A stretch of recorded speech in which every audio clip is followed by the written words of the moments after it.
Œuvre choisie de Mao Tse-tung, tome 3. Période de la guerre de résistance contre le Japon. Le tournant de la Seconde Guerre mondiale. 12 octobre 1942. La bataille de Stalingrad a été comparée, par la presse britannique et américaine, à la bataille de Verdun, et le Verdun rouge est maintenant connu du monde entier. Cette comparaison n'est pas heureuse. L'actuelle bataille de Stalingrad diffère, par son caractère même, du Verdun de la Première Guerre mondiale. Un point cependant leur est commun. Aujourd'hui comme alors, beaucoup de gens sont abusés par les opérations offensives de l'Allemagne et s'imaginent qu'elle peut encore remporter la victoire. La Première Guerre mondiale s'est terminée dans l'hiver 1918. En 1916, l'armée allemande lança plusieurs offensives contre la place forte française de Verdun. Le Kronprinz conduisait lui-même les opérations, et les forces jetées dans cette bataille étaient l'élite de l'armée allemande. La bataille fut décisive. Les furieux assauts des Allemands ayant échoué, tout le camp germano-austro-turco-bulgare se trouva dans une situation sans issue. Ces difficultés ne cessèrent d'augmenter. La rébellion gagna dans ses rangs. La désagrégation s'y installa, et finalement ce fut l'effondrement. Mais à l'époque, le camp anglo-américano-français ne comprenait pas cette situation. Il croyait l'armée allemande encore très forte et ne se doutait pas que sa propre victoire était à portée de la main. Dans l'histoire de l'humanité, toute force réactionnaire au seuil de sa perte se lance nécessairement dans un ultime sursaut contre les forces de la révolution. Et souvent, des révolutionnaires sont un moment induits en erreur par cette force apparente, qui masque la faiblesse intérieure. Ils ne voient pas ce fait essentiel que l'ennemi approche de sa fin et qu'eux-mêmes sont près de la victoire. Or, la montée de l'ensemble des forces fascistes et les guerres d'agression qu'elles mènent depuis quelques années constituent justement cet ultime sursaut des forces réactionnaires. Et, dans la guerre actuelle, l'attaque sur Stalingrad marque l'ultime sursaut des forces fascistes elles-mêmes. Face à ce tournant de l'histoire, beaucoup de gens, au sein du Front mondial antifasciste, se sont aussi laissés abuser par l'aspect féroce du fascisme, et n'en ont pas discerné la réalité interne. Des combats d'une âpreté sans précédent dans l'histoire se sont déroulés pendant 48 jours, depuis le 23 août, date à laquelle les troupes allemandes achevèrent de franchir la boucle du Don et déclenchèrent une attaque générale contre Stalingrad, jusqu'au 9 octobre, jour où le bureau d'information soviétique annonça que l'armée rouge avait brisé l'encerclement allemand du quartier industriel, qui occupe le nord-ouest de la ville, et dans lequel une partie des troupes allemandes avait fait irruption le 15 septembre. La bataille fut finalement gagnée par les forces soviétiques. Pendant ces 48 jours, les nouvelles provenant quotidiennement de cette ville sur le déroulement de la bataille ont tenu en haleine des dizaines et des centaines de millions d'hommes, leur apportant tantôt l'affliction, tantôt l'allégresse. Cette bataille est non seulement le tournant de la guerre germano-soviétique, ou encore de la guerre mondiale antifasciste, elle est aussi un tournant dans l'histoire de toute l'humanité. Pendant ces 48 jours, l'attention des peuples du monde entier était fixée sur Stalingrad, plus fortement encore qu'elle ne l'avait été sur Moscou en octobre dernier. Avant qu'il eût remporté ses victoires sur le front ouest, Hitler semblait faire preuve de prudence. Dans ses attaques contre la Pologne, contre la Norvège, contre les Pays-Bas, la Belgique et la France, et contre les Balkans, il concentrait surtout ses forces sur un seul objectif, sans oser en détourner son attention. Mais après ses victoires à l'ouest, il fut grisé par le succès et tenta de vaincre l'Union soviétique en 3 mois. De Mourmansk dans le nord à la Crimée dans le sud, il déclencha une offensive générale contre cet immense et puissant pays socialiste, et ce faisant, il dispersa ses forces. L'échec de son offensive contre Moscou en octobre de l'an dernier mit fin à la première phase de la guerre germano-soviétique. Le premier plan stratégique de Hitler avait fait faillite. L'armée rouge arrêta l'offensive allemande de l'année dernière et, au cours de l'hiver, passa à la contre-offensive sur tout le front. Ce fut la deuxième phase de la guerre germano-soviétique. Hitler dut battre en retraite et se mettre sur la défensive. Entre-temps, Il limogea le commandant en chef des opérations, von Brauchitsch, assuma lui-même le commandement, décida d'abandonner son plan d'offensive générale et se prépara, en rassemblant toutes les forces dont il pouvait encore disposer en Europe, à lancer sur le front sud une offensive limitée, mais qu'il tenait pour décisive, afin de frapper les secteurs vitaux de l'Union soviétique. Comme cette offensive avait un caractère décisif et que le sort même du fascisme en dépendait, Hitler massa des forces énormes, engageant même sur ce front une partie des avions et des chars qui opéraient en Afrique du Nord. Avec l'attaque allemande sur Kertch et Sébastopol en mai dernier, la guerre entra dans sa troisième phase. Ayant rassemblé une armée de plus de 1 500 000 hommes, appuyée par le gros de ses forces aériennes et blindées, Hitler lança une offensive d'une violence inouïe en direction de Stalingrad et du Caucase. Il tenta de s'en emparer rapidement, visant 2 buts. Couper la Volga et prendre Bakou, afin de marcher ensuite vers le nord contre Moscou et de percer au sud jusqu'au golfe Persique. En même temps, les fascistes japonais devaient concentrer leurs forces en Mandchourie, en vue d'une offensive en Sibérie, après la chute de Stalingrad.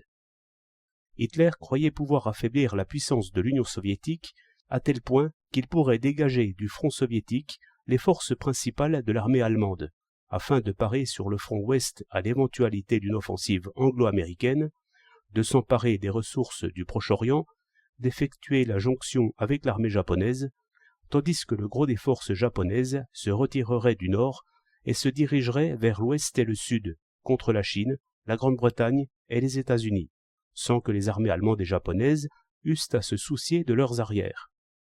Voilà comment il comptait remporter la victoire pour le front fasciste. Or, que s'est-il passé au cours de cette phase? Hitler se heurta au plan soviétique qui lui fut fatal. Ce plan visait à attirer d'abord l'ennemi loin à l'intérieur du territoire et à lui opposer ensuite une résistance opiniâtre.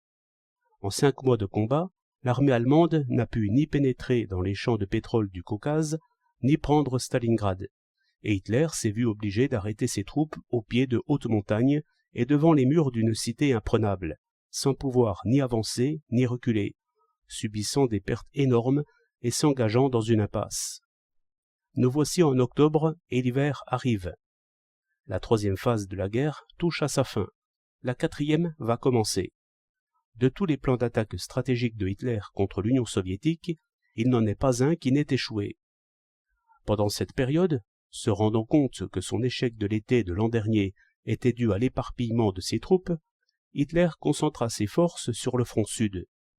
Mais comme il cherchait toujours à atteindre d'un seul coup le double objectif de couper la Volga à l'est et de s'emparer du Caucase au sud, il divisait quand même ses forces. Il n'a pas vu dans ses calculs quelle distance séparait ses desseins de sa force réelle. Et ainsi, comme un porteur qui voit sa charge glisser des 2 bouts d'une palanche sans point d'arrêt, il s'est trouvé dans l'impasse actuelle. Par contre, plus l'Union soviétique combat, plus elle devient forte.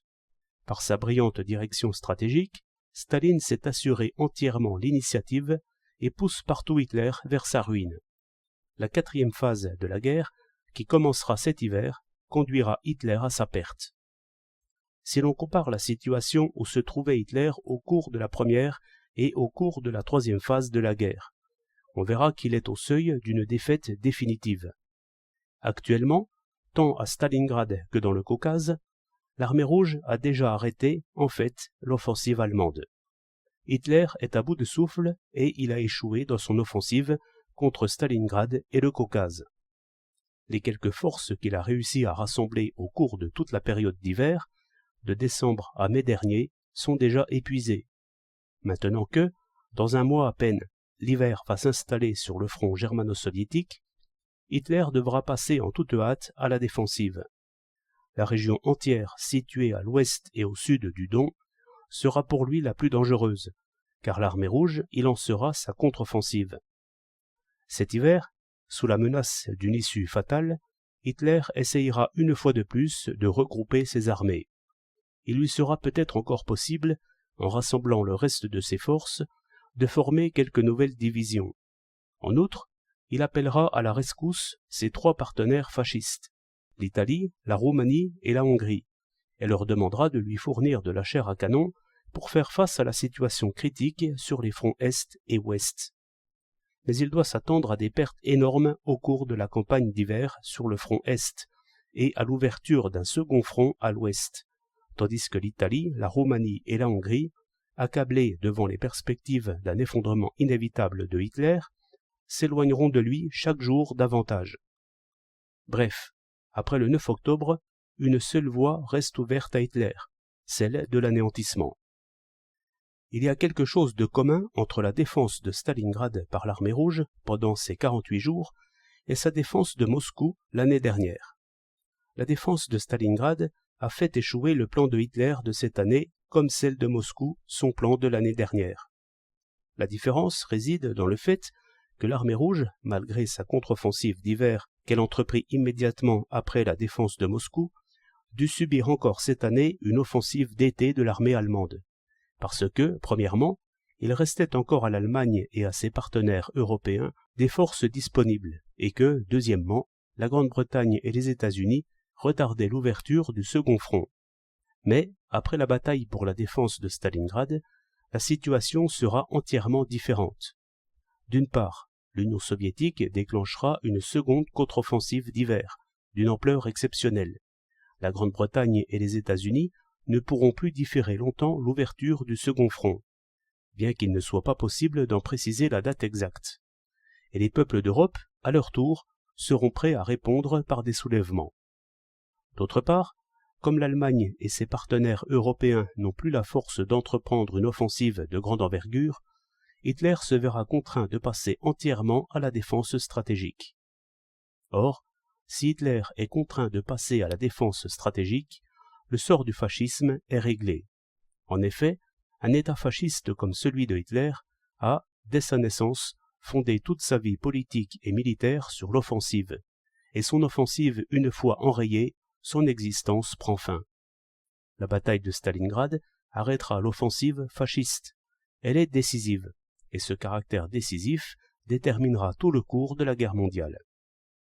Hitler a devant lui trois ennemis puissants: l'Union soviétique, la Grande-Bretagne avec les États-Unis, le peuple des régions qu'il occupe.